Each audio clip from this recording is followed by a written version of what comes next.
그 지방에 목자들이 들에 살면서 밤에 자기들의 양떼를 지키더니 주님의 한 천사가 그들 가까이 서고 주님의 영광이 그들을 두루 비추매 그들이 심히 두려워하는지라. 그 천사가 그들에게 말하기를 두려워하지 말라. 보라, 내가 모든 백성을 위해 큰 기쁨의 좋은 소식을 너희에게 전하노니. 왜냐하면 오늘 다윗의 도시에 너희에게 한 구주가 나셨기 때문이니 곧 그리스도이신 주님이시니라.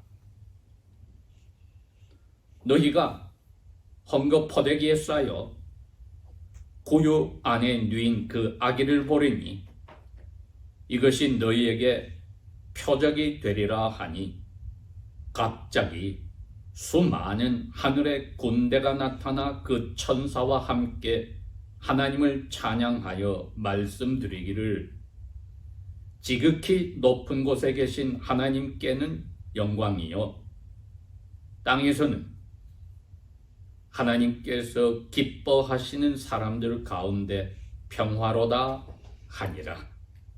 아멘.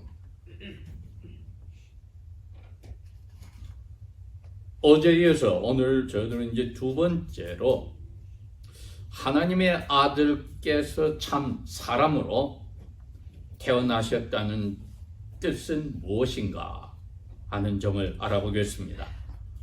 어제는 아버지의 명령을 다 이루려고 사람으로 와서 죄 지은 사람 대신에 사람으로 그 벌을 받는, 그러면서 그 죄인들에게 노예로서 섬기는 삶을 사셨다. 그리하여 그분이 뽑으시고 만드신 제자들도 레바요 주인 되신 예수님의 모습을 닮아서 서로에게 섬기고 사는 노예의 겸손한 자세에서 사는 것이 그분이 참 사람으로 오신 뜻을 저희들이 이해하는 것이었다 소리입니다.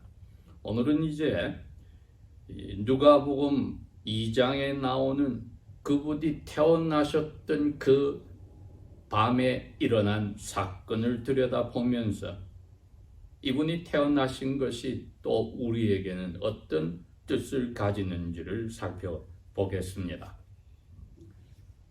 8절은 그 지방이라고 했을 때는 그 앞에 1절에서 7절에 나오는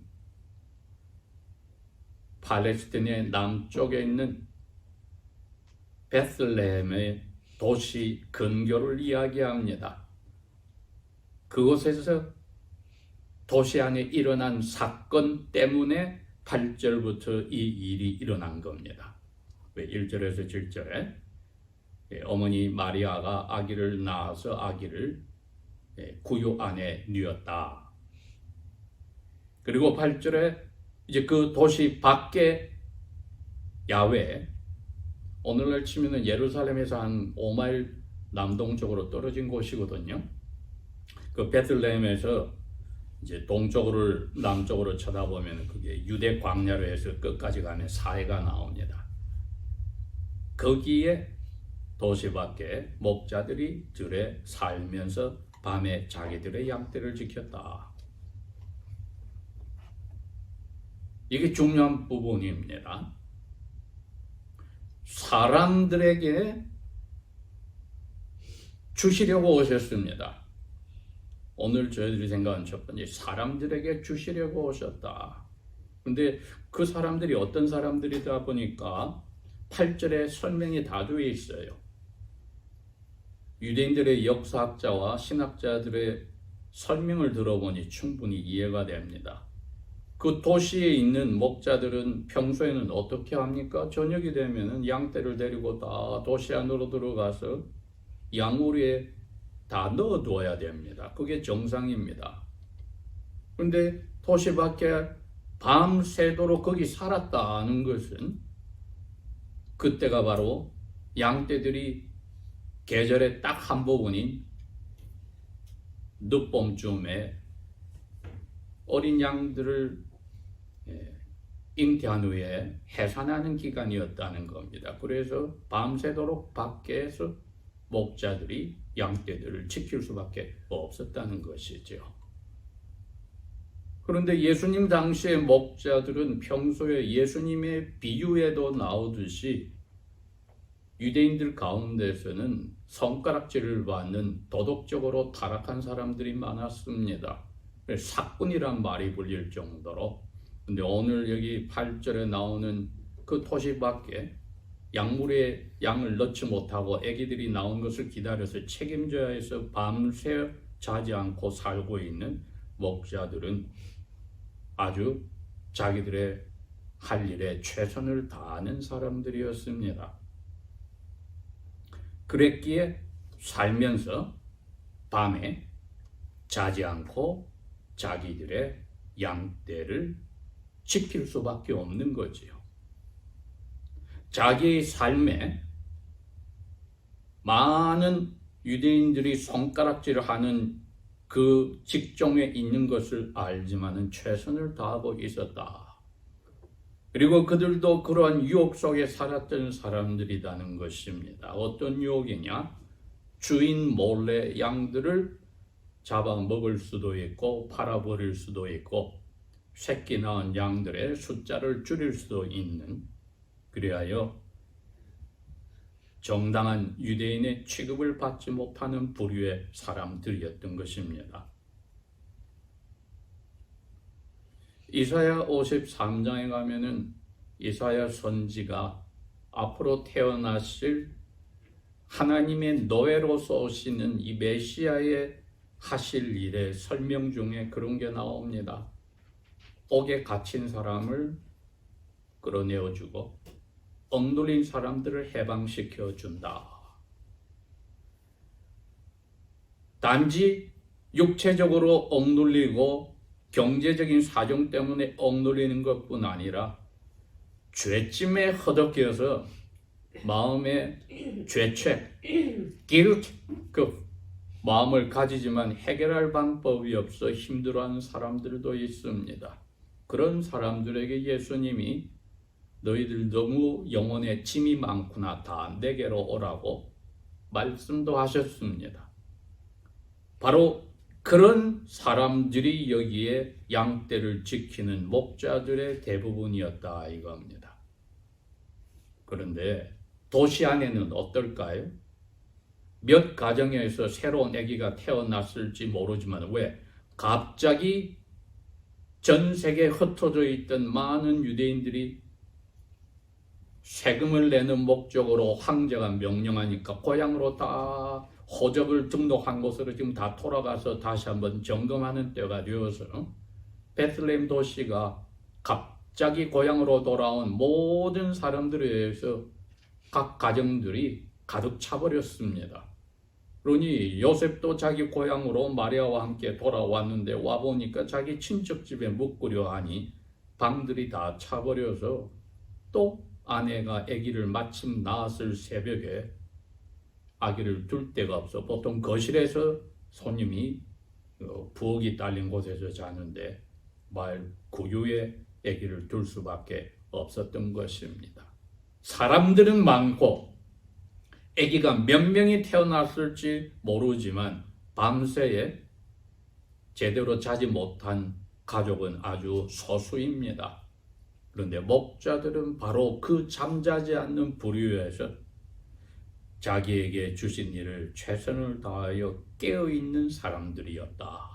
또 양의 생명들을 태어나는 어린 양을 지켜야 되고 나머지 양들을 보호하는 자리에 있었다는 것입니다. 8절의 설명이 그겁니다.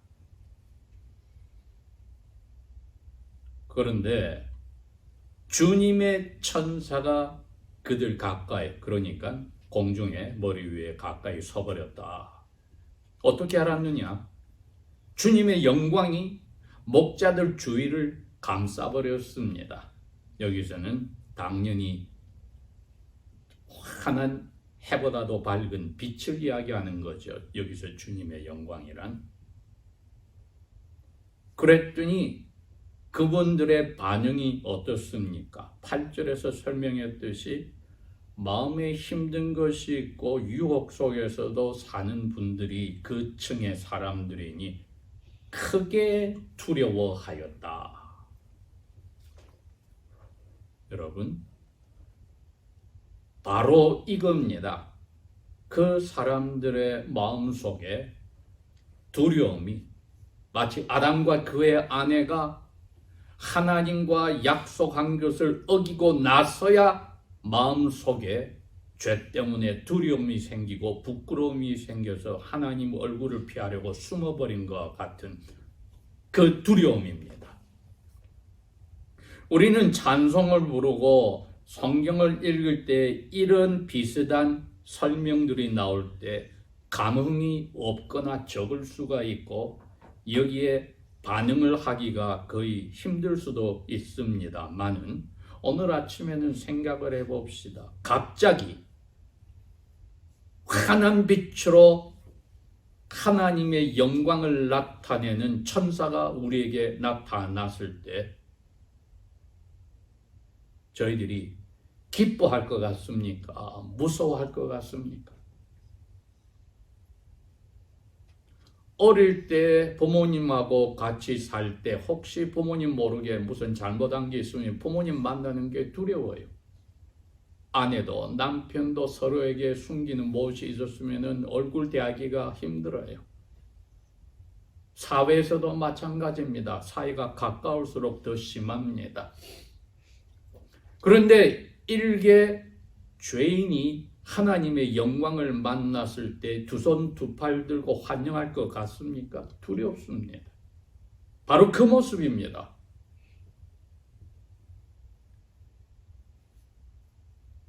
주님의 영광이 그들을 두루 비추니 그들이 심히 두려웠다. 어떤 종류의 사람들입니까? 자기 자신의 죄성을 타락한 것을 현재와 과거의 모습을 순간적으로 생각하니 하나님의 영광이 갑자기 나타나니 두려웠다. 그러니 하나님의 명령을 받아서 왔던 천사가 하는 말이 뭡니까?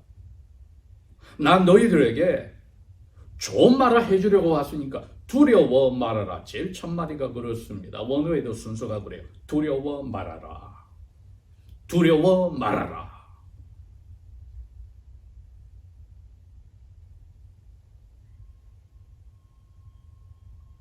보라, 내가 모든 백성들을 위해서 큰 기쁨의 좋은 소식을 너희에게 선포한다. 말씀을 선포한다가 우리 영어로 그릭말을 옮겨서 우리 evangelize란 말이 있습니다. 그걸 우리 그냥 전도한다로 번역하죠. 실은 선포한답니다. I evangelize to you. 또는 너희들에게 내가 말씀을 선포하노라. 그 이야기입니다. 두려워 마라. 겁먹지 마라. 내가 말씀을 너에게 선포한다. 무슨 말씀? 백성, 모든 백성,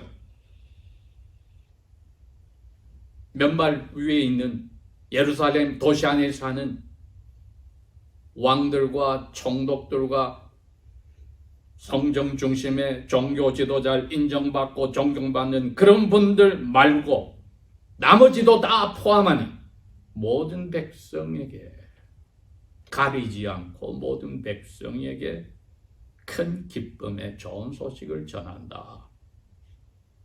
좋은 소식이다. 큰 기쁨이다.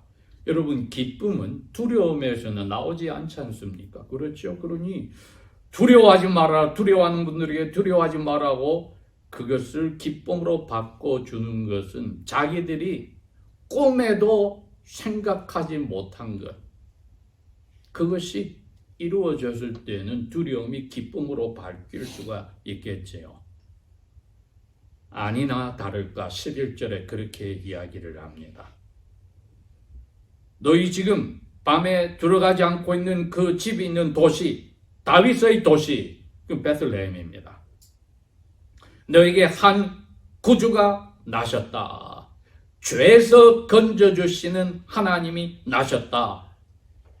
그리고 메시아, 성령으로 머리에 기름 부음을 받은 사람, 너희들의 주인이다.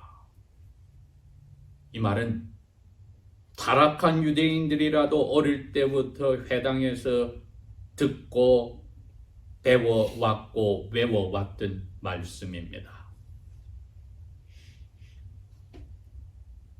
드디어 우리 유대인의 1900년의 민족 역사 가운데 선지자들을 통해서 예언해 왔던 그분이 태어났다고 하는 소식을 자기들 교회에 지금 들었던 겁니다.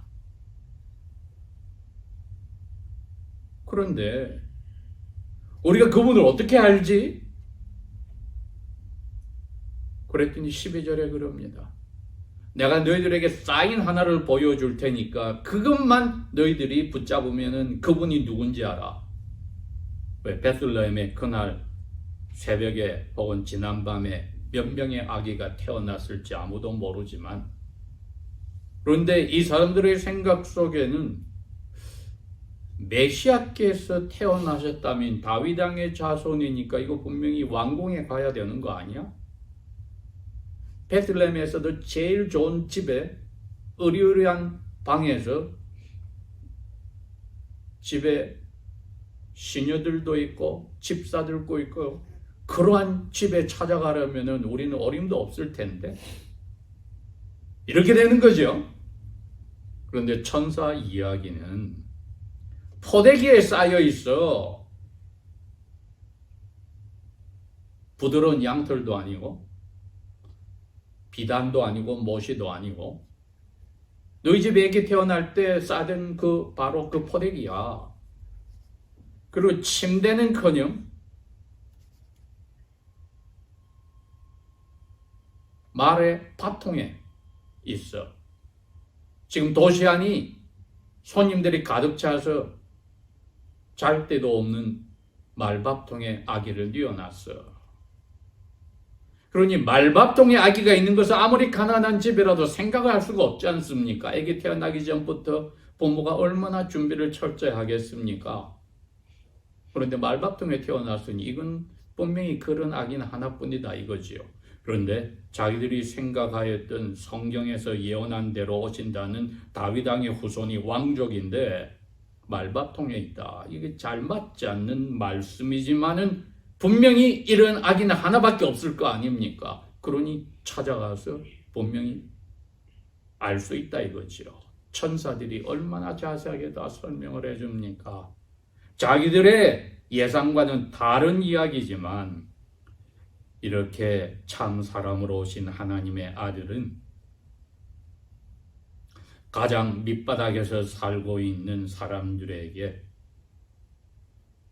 기대하지도 않았고 자기들은 어린 양 태어나는 것 챙기는 것만 해도 정신이 없고 밤잠을 자지를 못하고 있는데 자기들이 몇천 년 동안 기다리던 하나님의 아들이 오셨는데 자기 집에서 태어나는 자기 아들, 딸과 같은 그보다 더 못한 자리에 오셨다 했을 때 여러분 이게 뭐가 될까요?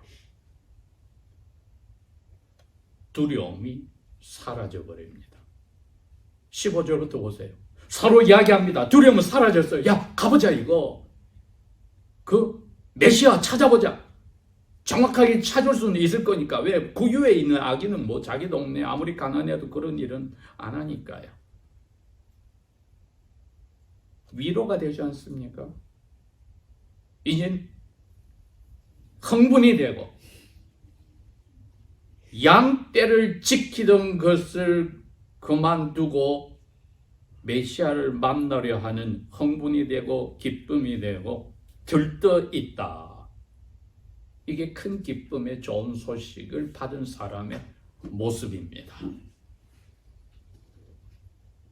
결정적으로 13절, 14절이 이렇습니다. 갑자기 수많은 하늘의 군대가 나타나 그 천사와 함께 하나님을 찬양을 하면서 소리를 내는데 말하는데, 지극히 높은 곳에 계신 하나님께는 영광입니다. 땅에서는 하나님께서 좋아하시고 기뻐하시는 사람들 가운데 평화가, 그 시작이 이 목자들로부터 시작이 됐습니다.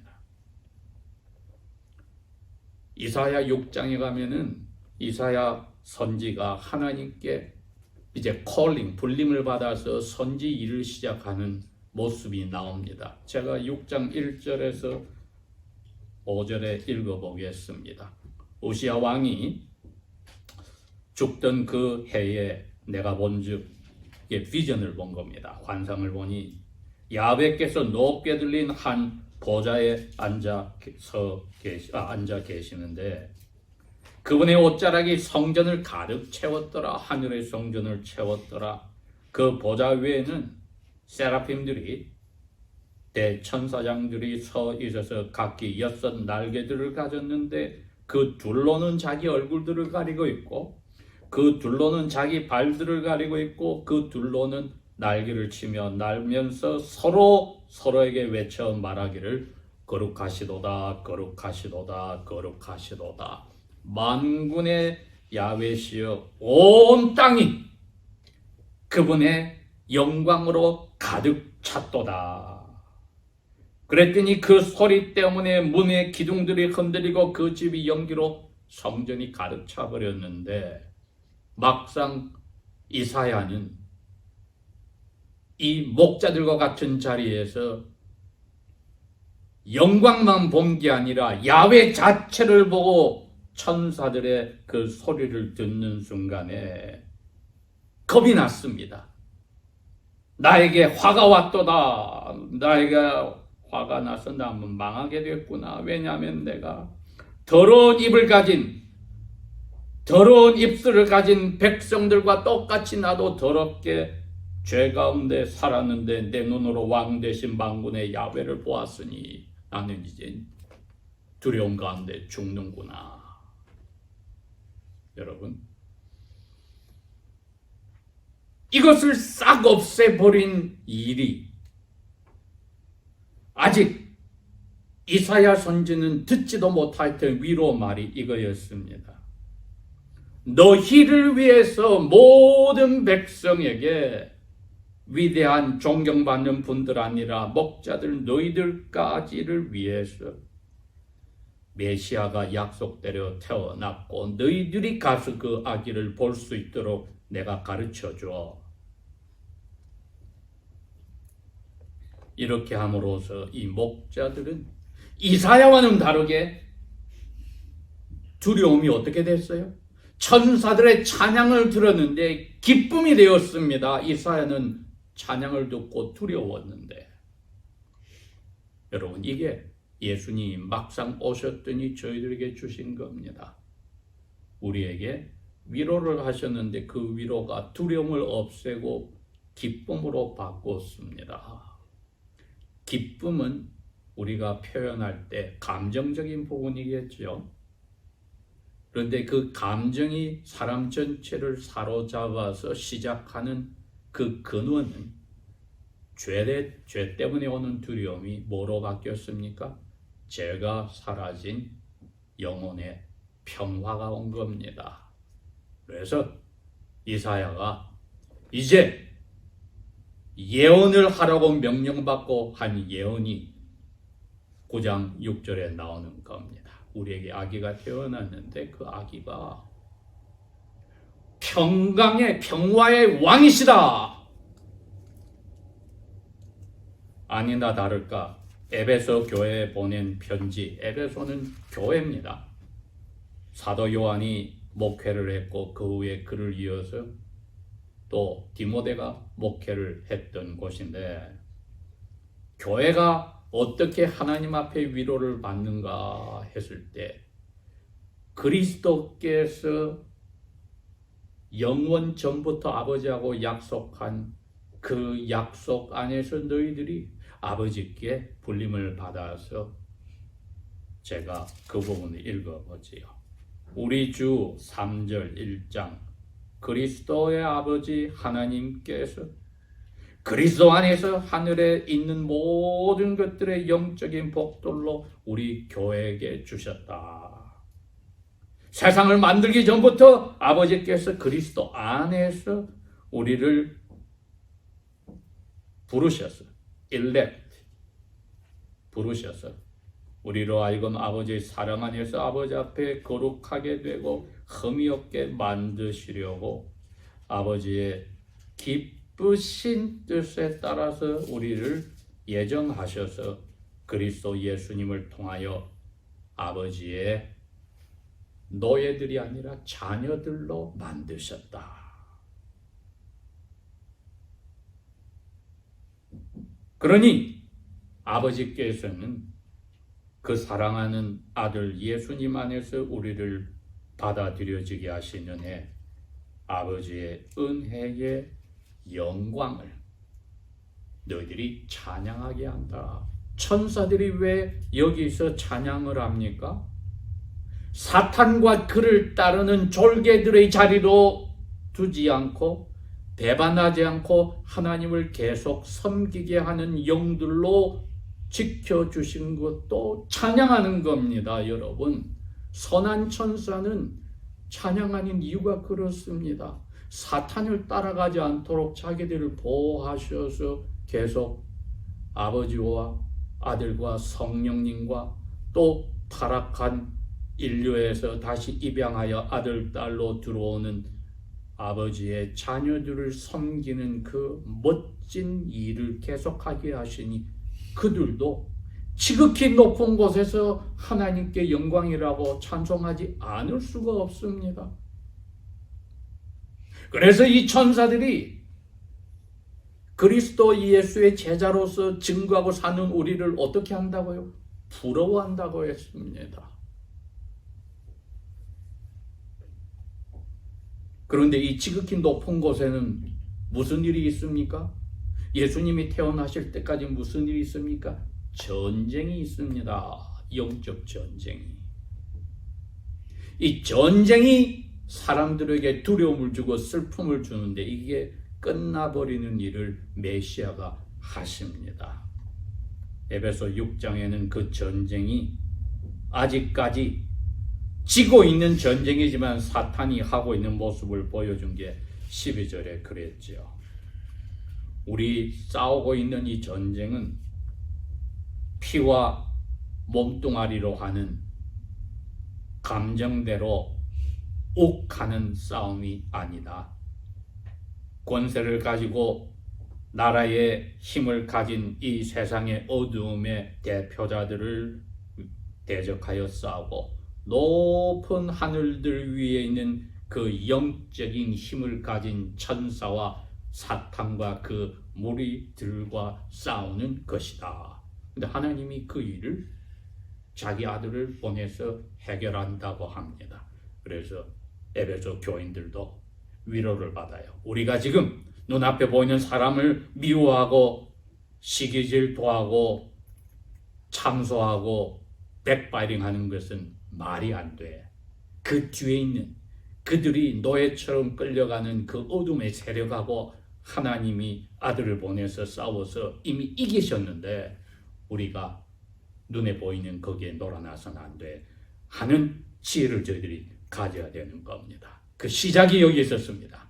이미 그 삶을 맛보고 있는 천사들의 입에서 나온 겁니다. 하나님께 영광이다. 영적 전쟁에서 이기는 시작이 이 예수님을 태어나게 하셔서 되었다. 그러니 우리가 지금 찬양하고 그 소리를 듣는 너희 목자들, 너희들은 하나님이 기뻐하는 사람들이야. 왜? 두려움을 없애주겠다고. 아담과 그의 아내에게 찾아오듯이 찾아와서 두려움을 없애주고 죄책도 씻어주고 평화가 들어와서 기분은 기쁘다. 사람들 가운데는 평안이라. 고린도 교회에 바울이 보낸 편지에 그럽니다. 후서 5장에 1절에 그리스도 예수님은 우리의 평화가 되셨다. 11절에 사람들 사이에서, 민족 사이에서 다투는 이거 그리스도가 오셔서 무너뜨려서 평화를 만들었다.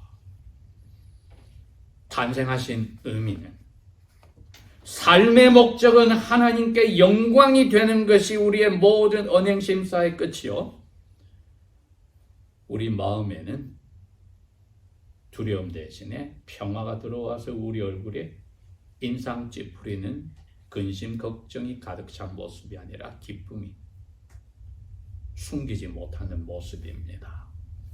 평화의 삶이 우리의 삶에서 제자로서 그리스도의 모습대로 나오는 것입니다. 기도하겠습니다. 우리의 영혼에 떼어낼 수 없는, 씻을 수 없는 죄를 빼앗아 없이 하시고 그 대신에 평화를 회복하셔서 기쁨이 우리의 삶의 강물처럼 넘치도록 하신 것, 사람으로 오신 아들 하나님의 크신 은혜 감사를 드리며, 우리의 삶이 이제는 우리 가족이, 부부가, 교회가, 하나님의 자녀들의 삶이 그 끝이 결국은 천사들과 같이 아버지 하나님께 영광이 되는 것으로만 가기를 원합니다. 성령이여, 그리하려고 오셨으니 저희를 날마다 가득하게 하셔서 겸손하고도 지혜롭게 그 일만 추구토록 붙들어 주소서. 이 일을 이루신 예수 그리스도의 이름으로 감사 기도합니다. 아멘.